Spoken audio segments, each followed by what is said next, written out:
కాకుండా ఒక ఉద్యమ స్ఫూర్తితో ప్రజా ఆలోచనతో ప్రజా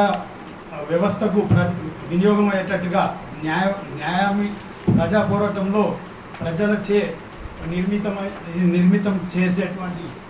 ఈ రాష్ట్రీయ ప్రజాశక్తి పార్టీ వేదిక ఆహ్వానం ఇచ్చినటువంటి ప్రతి ఒక్కరికి కృతజ్ఞత తెలియజేసుకుంటూ మరియు వ్యవస్థాపక అధ్యక్షులైనటువంటి డాక్టర్ భవానీ శంకర్ మరియు వారి శ్రీమతి భవానీ గారికి మరియు అరిగెల శ్రీరామ్ రాష్ట్ర ప్రజాశక్తి తెలంగాణ రాష్ట్ర అధ్యక్షులు మరియు శ్రీనివాస్ జన్ను మహంతి రాష్ట్ర ప్రజాశక్తి పార్టీ తెలంగాణ రాష్ట్ర వర్కింగ్ ప్రెసిడెంట్ అండ్ జనరల్ సెక్రటరీగా వారు ఉండడము మరియు మనీషా పెద్దమాలే ఒక కోశాధికారిగా వారు కూడా ముందుకొచ్చి బాధ్యతలు తీసుకున్నందుకు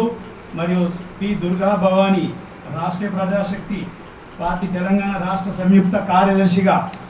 ఆమె కూడా బాధ్యత తీసుకున్నందుకు ఇనమల శిరీష రాష్ట్రీయ ప్రజాశక్తి పార్టీ తెలంగాణ రాష్ట్ర ఆర్గనైజింగ్ సెక్రటరీ మహిళా ఆర్గనైజింగ్ సెక్రటరీగా ముందుకొచ్చినందుకు వారికి మరియు మాకు చేదోడు వాదోడుగా సహాయ సహకారాలు అందిస్తున్నటువంటి ఉద్యోగులు నిరుద్యోగులు రైతులకు మరియు ఇతర పార్టీ నుంచి ఒక కార్యకర్తలుగా మరియు బాధ్యతలుగా ఉన్నటువంటి వ్యక్తులు మరియు మాకు న్యాయ సలహా కొరకు వాసవి మధుసూదన్ గారికి మరి వీరందరికీ కూడా నేను కృతజ్ఞతలు హార్దిక ఒక ఆహ్వానం పలుకుతూ ఈ యొక్క వేదిక నుండి వారికి ఆహ్వానం పలుకుతూ చాలా సంతోషంగా ఈ యొక్క శుభపర్వ దినాన్ని నేను ఈ యొక్క భారతదేశం నుండి ఈ వేదిక నుండి తెలంగాణ నుండి ఈ యొక్క ధన్యవాదాలు తెలియజేస్తున్నాను. ఈ యొక్క పార్టీని